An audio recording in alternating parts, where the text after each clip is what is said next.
ချန်ပီယံကပတ်ရခဲ့ပြီးအနိုင်ရခဲ့ပေမဲ့မကျေနပ်နိုင်သေးတဲ့ဖိုင်တာတယောက်ရှိတယ်အဲ့လူကဂျော့ရှူအာဘာမာ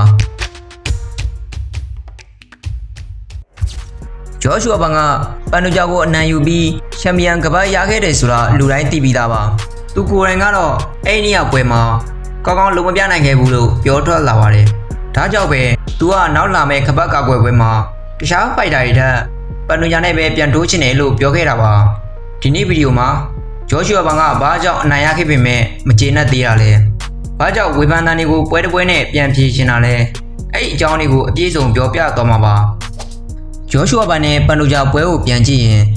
အနိုင်ရှုံးကတော့ဂျော့ရှူအာဘာအနိုင်ရခဲ့တာမှန်ပါတယ်ဒါပေမဲ့အမမီမှာအနိုင်ရရုံနဲ့မလုံလောက်ပါဘူးလူတွေကြည့်တာကဒီကစားပွဲထဲမှာဘေးဖိုင်တာကပိုပြီးတော့ကောင်းနေရလဲကပတ်လူပွဲဖြစ်လို့အကျိတ်နဲ့ရှင်ပြိုင်ထိုးတက်နေကြတာလားချန်ပီယံကပတ်ကိုရယူမဲ့ဖိုင်တာကလုံလောက်တဲ့အရေးချင်းကောရှိလားဒီအချက်တွေကိုပဲပြည်သက်တွေကအကြည့်ခဲ့တာပါဒါပေမဲ့အဲ့ဒီနေ့မှာပန်နိုဂျာကလမောင်းအင်ဂျူရီဖြစ်ပြီး26စက္ကန့်နဲ့ရှုံးသွားခဲ့တာပြည်သက်တွေအနေနဲ့ပွဲကိုခဏလေးပဲကြည့်ရတာဆိုတော့ဂျော့ရှူအာဘာနိုင်သွားတာမှန်တယ်သူကကန်ကောင်းလို့နိုင်သွားတာချန်ပီယံကပတ်ကိုရယူနိုင်တဲ့အရေးချင်းမျိုးသူ့မှာမရှိဘူးပန်နိုဂျာသာမလဲခဲ့ရင်ဂျော့ရှူအာဘာကပတ်ရယူနိုင်မှာမဟုတ်ဘူးဆိုပြီးဝေဖန်ခဲ့ကြတာပဲဖြစ်ပါတယ်အဲ့ဝေဖန်ချက်တွေကိုဂျော့ရှူအာဘာကိုယ်တိုင်လည်းသိတယ်ဒါကြောင့်သူအင်တာဗျူးတစ်ခုမှာစကားတစ်ခုပြောသွားတယ်ပန်နိုဂျာကိုအနိုင်ယူခဲ့တော့ငါကိုယ်တိုင်လည်းမကျေနပ်ခဲ့ဘူးငါရဲ့အရေးချင်းအစင်းမှန်တွေကိုမထုတ်ပြနိုင်ခဲ့ဘူးနောက်ပြီးသူဒီလိုဖြစ်သွားအောင်လဲ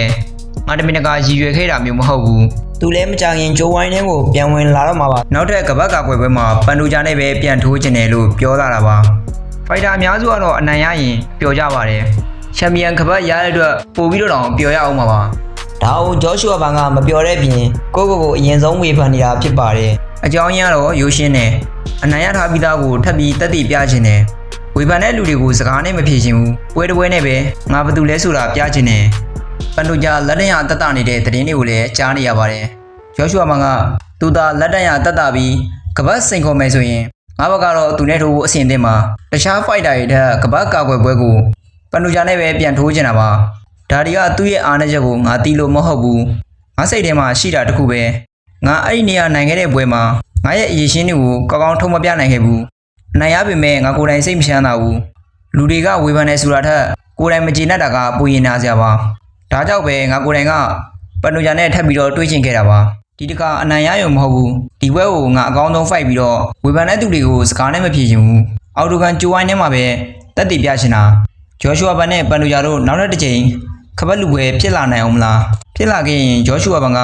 သူပြောထားသလိုဘာကောင်းလဲဆိုတာတကယ်တက်တည်ပြနိုင်မလားမိတ်ဆွေတို့ရဲ့အမြင်ကိုလည်းကွန်မန့်မှာရေးခဲ့လို့ရပါတယ် Spotlight မှာ